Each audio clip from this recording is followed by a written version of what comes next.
Basic maths का आज तीसरा क्लास है जो कि मैं आपको पढ़ा रहा हूँ नए टॉपिक के साथ में। बेसिक मैथ्स के क्लास के अंदर हम लोग फ्रैक्शन कर रहे थे बेटा अब तक, और फ्रैक्शन के अंदर हम लोगों ने एडिशन और सब्ट्रैक्शन सीख लिया था विद मिक्स फ्रैक्शन। सीखा था नहीं सीखा था? हाँ, फ्रैक्शन के अंदर फ्रैक्शन वाले नंबर को ऐड कैसे करते हैं और सब्ट्रैक्ट कैसे करते हैं, उसको मिक्स्ड फ्रैक्शन में कैसे कन्वर्ट करते हैं, ये हमने सीख लिया था ना। आज की क्लास में मैं फ्रैक्शन वाले नंबर्स को मल्टीप्लाई करना सिखाऊंगा आप लोगों को कि मल्टीप्लाई कैसे करते हैं, और साथ ही साथ मैं आपको डिवीज़न भी सिखाऊंगा। आज का लेक्चर हमारा लास्ट होने वाला है इस टॉपिक के ऊपर। उसके बाद फिर एक सेशन और होगा प्रैक्टिस का सेशन, उसके बाद फ्रैक्शन हमारा खत्म हो जाएगा। फ्रैक्शन के बाद मैं आपको पेरीमीटर एंड एरिया वाला करवाऊंगा, ठीक है ना। पेरीमीटर एंड एरिया करवाऊंगा जो कि क्लास 7, 8, 9 तीनों में काम आने वाले हैं। 6, 7, 8, 9 क्लियर बेटा। तो फ्रैक्शन मैंने आपको सिखा दिया है। जिस बच्चे को भी लगता है कि मैंने नहीं सीखा है, मैं मतलब पहली क्लास है या मेरे को तो आता ही नहीं है चीज़, बेटा मैंने इसके ऊपर वीडियो बना रखा है, वीडियो मैंने अपना डाल रखा है। आप लोग उस वीडियो के से गो थ्रू हो सकते हो, वीडियो को देख सकते हो और वीडियो से समझ सकते हो पूरा जीरो से और यहाँ तक की क्लास को। क्लियर है? हाँ, समझ में आया? बाकी हम चलते हैं आगे अपनी क्लास की तरफ। आज हम लोग सीखेंगे मल्टीप्लीकेशन ऑफ फ्रैक्शन।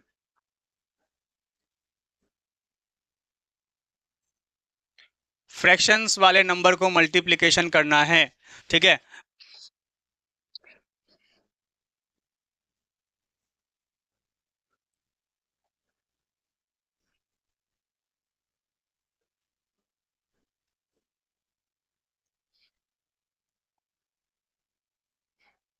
चलो, फ्रैक्शन वाले नंबर को मल्टीप्लिकेशन करना है।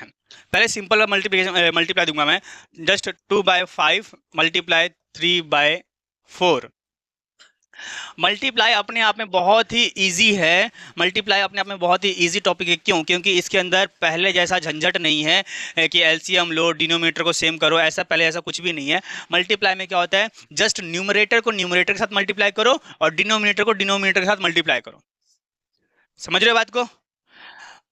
मल्टीप्लाई करना है फ्रैक्शंस को, तो न्यूमरेटर को न्यूमरेटर के साथ मल्टीप्लाई करो, डिनोमिनेटर को डिनोमिनेटर के साथ मल्टीप्लाई करो, ठीक है। तो यहाँ पे आप देखेंगे 2 3 जा कितना होता है, 2 3 जा 6 और 5 4 जा 20, 6/20। बेटा ऑलवेज ध्यान देना एक चीज, अब मैं आपको लोवेस्ट फॉर्म में करने का भी सिखा रहा हूँ साथ साथ, ठीक है। फ्रैक्शन वाले नंबर को लोवेस्ट फॉर्म में करना आप लोग को आना चाहिए, ठीक है। फ्रैक्शन वाले नंबर्स को लोवेस्ट फॉर्म में करना आना चाहिए। अगर आपने लोवेस्ट फॉर्म में करना सीख लिया तो समझो कि आपने आंसर आपका करेक्ट आया, वरना आपका आंसर इनकरेक्ट रहेगा।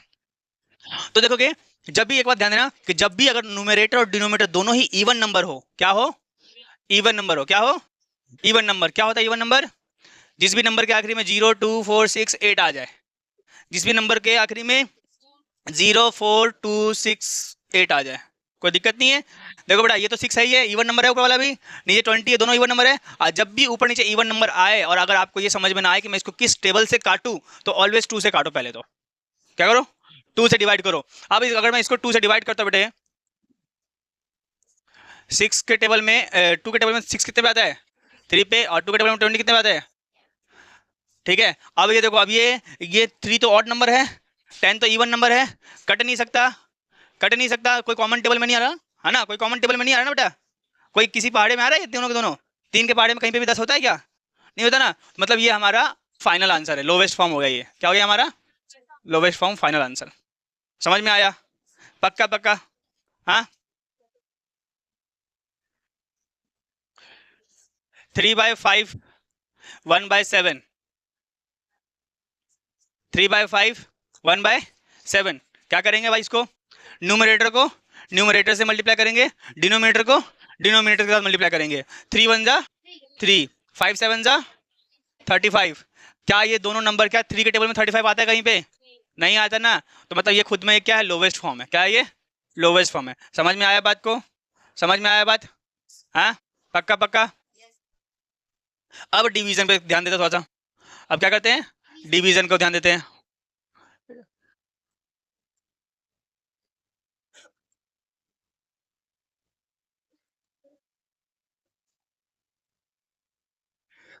अब करते हैं डिवीजन के ऊपर, डिवीजन ऑफ फ्रैक्शंस का डिवीजन कैसे करते हैं, ठीक है, फ्रैक्शन को डिवीजन कैसे करते हैं? मैंने आपके सामने दो दो फ्रैक्शन दिए, जैसे कि 3/8 दिया मैंने और डिवाइड कर दिया मैंने 1/7 से। 3/8 डिवाइडेड बाय 1/7, तो क्या होगा? अभी लिखना नहीं है बेटा, अभी समझना है पहले, अभी लिखो मत, समझो पहले। 3/8 है डिवाइडेड बाय 1/7 है। सेम क्वेश्चन को आप इस तरीके से भी आपके सामने मिल सकता है, कभी या सिचुएशन आ सकता है 3/8 अपॉन 1/7, ऐसे भी आ सकता है, ठीक है। हाँ, तो जब आपको क्वेश्चन ऐसा आता है तो उसका अगला स्टेप क्या होता है, और जब क्वेश्चन ऐसा आता है तो उसका अगला स्टेप क्या होता है बताता हूँ मैं। और दोनों स्टेप में हालांकि करने का थोड़ा तरीका अलग है, स्टेप को लिखने का तरीका थोड़ा अलग है, बट होता दोनों सेम चीज है। जैसे इसमें क्या होगा, ये 3/8 बेटा ऐसे ही रहेगा, 3/8 ऐसे ही रहेगा, और ये जो नंबर है ना, ये जो 1/7 है ना, ये उल्टा हो जाएगा, इसका रेसिप्रोकल हो जाएगा। क्या हो जाएगा ये रेसिप्रोकल होकर के 7/1 आ जाएगा, और जो डिवाइड है वो क्या हो जाएगा?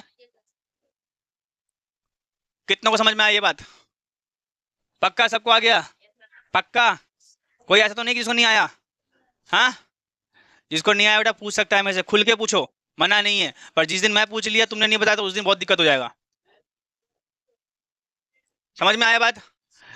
3/8 है, डिवाइड में सवाल है 1/7 है। 1/7 जो अगला फ्रैक्शन जो है वो क्या हो जाएगा? रेसिप्रोकल हो जाएगा। क्या हो जाएगा?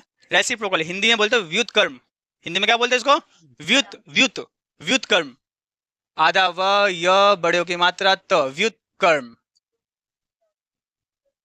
ठीक है।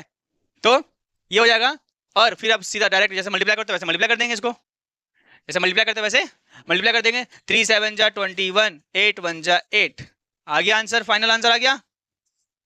समझ में आया? यहाँ वाले में भी वैसे ही करना है, सेम ऊपर वाला फ्रैक्शन सेम ऐसे ही रहेगा बेटा, ऊपर वाला जो नंबर है फ्रैक्शनल नंबर है वो ऐसे रहेगा, और नीचे वाला वही उल्टा हो जाएगा, रेसिप्रोकल हो जाएगा नीचे वाला, ठीक है। तो ये 7 ऊपर चला जाएगा, 1 नीचे आ जाएगा, और जो क्वेश्चन ये डिवाइड में हो रहा है ना, एक तरीके से डिवाइड में है ना, ये डिवाइड में नहीं है, तो ये क्या हो जाएगा? ये मल्टीप्लाई हो जाएगा, ठीक है, ये मल्टीप्लाई हो जाएगा। अब ये क्या बनेगा? 3 7 जा 21 और 8 1 जा 8, ये आपका आंसर आ गया सेम।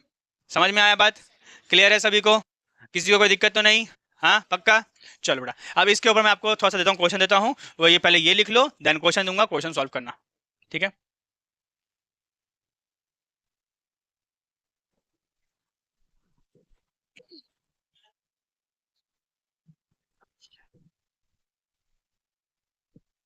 पॉज कर दिया ना, बस पॉज करना है बेटा, हो गया पॉज? वो लॉक कर रखा है ना मैंने।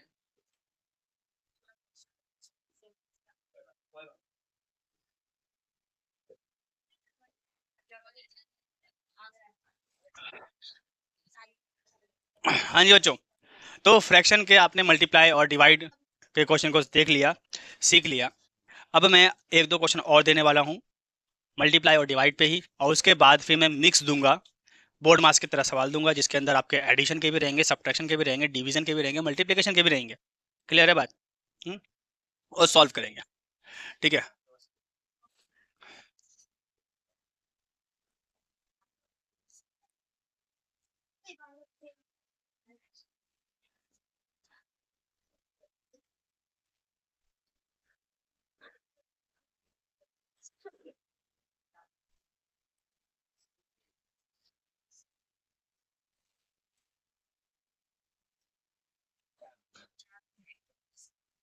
बेटे बातें नहीं, अपना काम कीजिए प्लीज।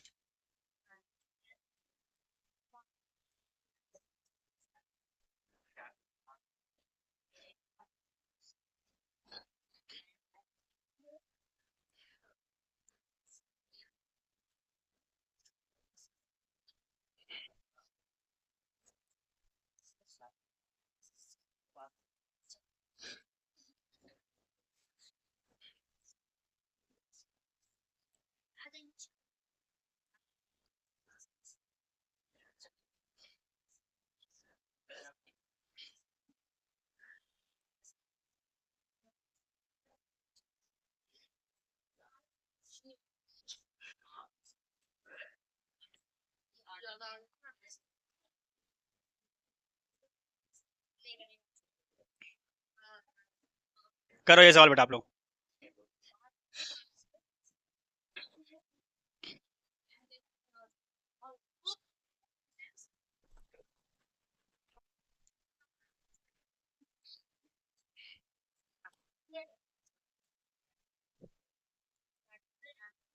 हाँ जी बेटे, तो ये है आपका आज के लिए वर्कशीट है। ये 5 क्वेश्चन है। आप सभी बच्चों को अपने अपने काम कॉपी में करना है, और जो बच्चे ऑनलाइन देख रहे हैं वीडियो, उन बच्चों को भी क्वेश्चन सॉल्व करके इसका आंसर कमेंट बॉक्स में डालना है। First, second, third, fourth, fifth, six करके जो भी आपका आंसर है वो कमेंट बॉक्स में आप डालना। ठीक है, आज के लिए इतना ही।